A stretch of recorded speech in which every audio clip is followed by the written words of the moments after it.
Hello दोस्तों, आपका स्वागत करता हूँ मेरे एक और नई डरावनी भूतिया कहानी में। आज की कहानी एक ऐसे लड़के पे है जिस लड़के ने अपनी गर्लफ्रेंड के लिए अपने घर को छोड़ दिया और वो एक ऐसी जगह पे जाके बैठ चुका था जहाँ पे मौत उसकी इंतज़ार कर रही थी। तो कहानी शुरू करने से पहले आपने हमारे यूट्यूब चैनल को सब्सक्राइब नहीं किया तो सबसे पहले इसे कर लो, क्योंकि हम आपके लिए रोज़ रात को 8 बजे डरावनी भूतिया कहानी लाते रहते हैं। हेडफोन साथ में रखो और कहानी शुरू करता हूँ। रोहन एक गरीब लड़का था। रोहन एक छोटे से गांव में रहा करता था। उसकी फैमिली ज़्यादा अमीर नहीं थी, खेती बाड़ी से काम किया करते थे। रोहन एक बड़े से कॉलेज में पढ़ता था क्योंकि रोहन को पढ़ने का शौक़ बहुत ज़्यादा था। रोहन के पेरेंट्स ने सोच लिया था कि कैसे भी हमें रोहन को एक अच्छे कॉलेज में पढ़ाना है और उसके पढ़ाई के लिए वो एक एक रुपये करके जोड़ा करते थे। पर क्या पता था कि रोहन कुछ ऐसा कर बैठेगा जिसका भुगतान पूरे घर को करना पड़ेगा।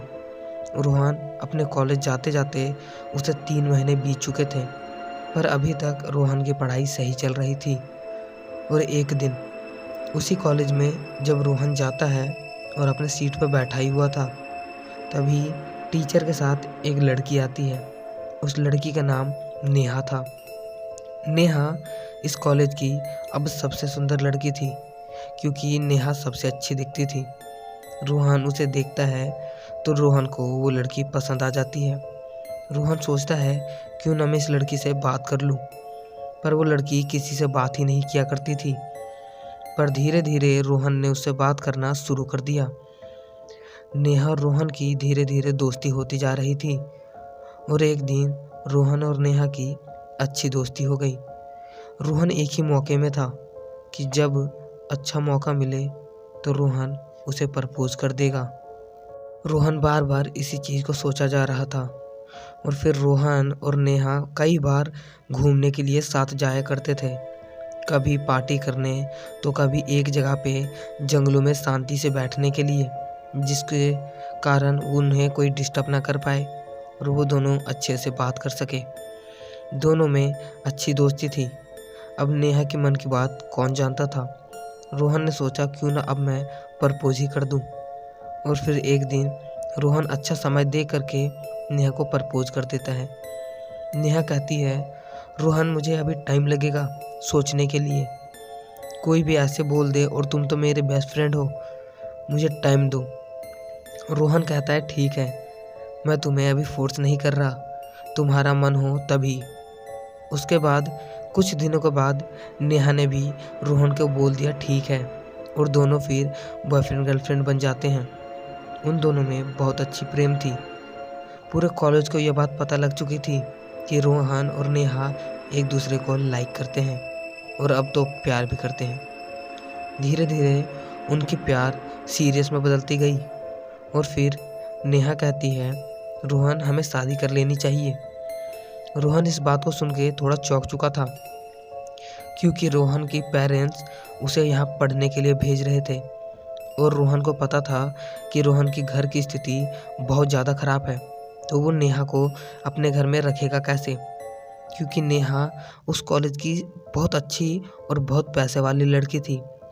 उसकी फैमिली हमारे जैसे टूटे फूटे घर में नहीं रह सकती। रोहन के मन में ये ख्याल चल रहा था। रोहन कहता है, नेहा मुझे समय दो ये सोचने को। नेहा कहती है, क्या तुम मुझसे प्यार नहीं करते, इसमें सोचने की क्या बात। रोहन एक तरफ से दिमाग में उसके जोर पड़ने लगा था क्योंकि वो क्या करे, वो तो फंस चुका था। रोहन बहुत देर अकेले बैठ के सोच रहा था कि अब मैं करूँ तो करूँ क्या। नेहा ने तो शादी करने की बात कर दी, पर नेहा उसे बार बार एक ही चीज़ रट लगा रही थी, तुम्हें करना है तो करो वरना फिर ऐसे हम मिल नहीं सकते बार बार।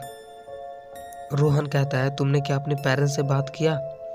नेहा कहती है, नहीं, हम भाग के कर लेंगे शादी। तो रोहन कहता है, फिर हमारा गुजारा कैसे होगा, हम खाएंगे पिएंगे क्या, क्योंकि मेरे पेरेंट्स से जो पैसा आता है वो मैं कॉलेज में देता हूँ, मैं काम भी नहीं करता। तो नेहा कहती है, तो करना पड़ेगा, अब आगे की भी तो सोचनी होगी। रोहन फंस चुका था। लास्ट में रोहन कह देता है, ठीक है हम शादी करेंगे। रोहन अपने घर जाता है, अपने गांव, और वहाँ पे एक चिट्ठी लिखता है अपने पेरेंट्स को कि मैं भाग के शादी करने जा रहा हूँ। आपको अच्छा लगे तो आप इस नंबर पे कॉल करना, मैं घर आ जाऊँगा। इसलिए रोहन ने वहाँ पे चिट्ठी रख देता है और घर से चला जाता है। जब रोहन और नेहा एक जगह पे मिलते हैं तो वो दोनों शादी करने को जा ही रहे थे, तभी नेहा के पापा उसे पकड़ के अपने घर ले जाते हैं और रोहन को भी बहुत मारते हैं। रोहन अब वहाँ से घर वापस आ रहा था, तभी वो सोचता है कि मैंने तो फैमिली में चिट्ठी लिख के रख दी है कि मैं शादी करने जा रहा हूँ, कहीं उन लोगों ने पढ़ लिया होगा तो मेरा क्या होगा। अब रोहन दोनों तरफ से फंस चुका था, इसलिए रोहन सीधे जंगलों की ओर जाता है। वो सोचता है कि थोड़ी देर मैं बैठ लूँगा, उसके बाद सोच समझ के फिर मैं घर जाऊँगा।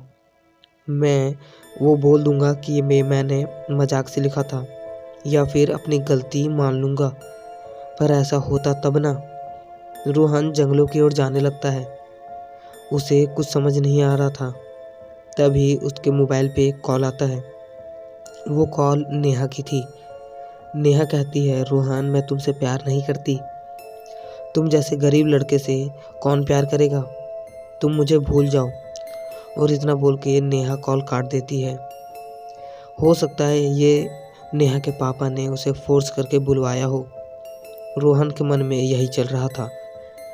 फिर रोहन इस बात को सुन करके जंगलों की ओर जाने लगता है और जंगलों में एक जगह पे बैठ जाता है। वो जगह पेड़ों के बीच में खाली थी। रोहन उसी पेड़ के डालियों पे बैठा हुआ था और बस सोचा जा रहा था कि अब मैं क्या करूं। और सोचते सोचते वक्त कब बीत गया कि अभी शाम के 6:30 बज रहे थे। जंगलों में पूरा अंधेरा छा चुका था, बस हल्की हल्की लाइट दिख रही थी। रोहन कहता है अब मुझे घर जाना चाहिए, पर घर का नाम सुन करके रोहन को फिर कुछ समझ नहीं आ रहा था कि करूँ तो करूँ क्या। घर वाले अब मुझे छोड़ेंगे नहीं, इतना पैसा मेरे पढ़ने पे लगाया था, अब वो तो मुझे बहुत डांटेंगे। तभी जंगलों के अंदर से किसी के रोने की आवाज़ आ रही थी। रोहन अपनी जगह से खड़ा हो जाता है और वो जंगलों में चारों ओर देखने लगता है, पर वहाँ पे कोई भी नहीं था। तो किसकी आवाज़ थी जो उस जंगलों में रोने की? रोहन कहता है कौन है यहाँ पे, बाहर निकलो, छुपे क्यों हो? पर वो आवाज़ बस रोई जा रही थी और उसके सिवा कुछ भी नहीं था। रोहन को हल्का सा डर भी लग रहा था, इसलिए रोहन ने वहाँ पे टूटी फूटी लकड़ियों को इकट्ठा करके पॉकेट से लाइटर निकाल के उसे जलाया और वहीं पे बैठ गया। उसने सोचा ये मेरा वहम होगा और वहीं पे बैठा रहा। कुछ समझ नहीं आ रहा था रोहन को। अब उसने सोच लिया था कि अब मैं घर नहीं जाऊंगा, मैं यहीं से शहर की ओर चला जाऊंगा और कमाऊंगा।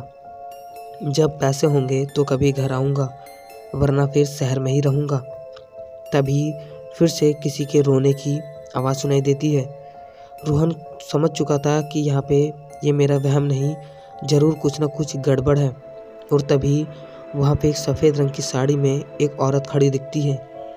रोहन कहता है तुम कौन हो, तुम कौन हो? पर वो औरत बस हंसी जा रही थी। वो औरत वहाँ से गायब हो चुकी थी। फिर रोहन धीरे धीरे उस औरत की ओर जाने लगता है कि अभी यहीं थी, वो गायब कहाँ हो गई। चारों ओर रोहन देखता है तो वो औरत रोहन के ही पीछे थी और उसने रोहन का गला पकड़ लिया था। रोहन अपने गले को हट छुड़वाने के और यहाँ से भागने का बहुत प्रयास कर रहा था, पर सभी प्रयास नाकाम हो रहे थे। और तभी रोहन का दम उसके हाथों से घुट जाता है और रोहन वहीं पे बेहोश हो जाता है। रोहन की आँख खुलती है तो वो एक अस्पताल में था। वहाँ पे उसकी ट्रीटमेंट हो रही थी। उसके गले की हड्डी टूट चुकी थी और रोहन फिर बच जाता है। उसके बाद रोहन के पेरेंट्स उसे अपने घर ले जाते हैं और कहानी फिर यहीं ख़त्म होती है। आपको हमारी हॉरर वीडियो पसंद आई होगी तो चैनल को सब्सक्राइब कर लो। इसी के साथ मिलेंगे एक नई डरावनी सी भूतिया कहानी में। तब तक के लिए हम आएंगे एक डरावनी अगली कहानी लेके। Bye bye.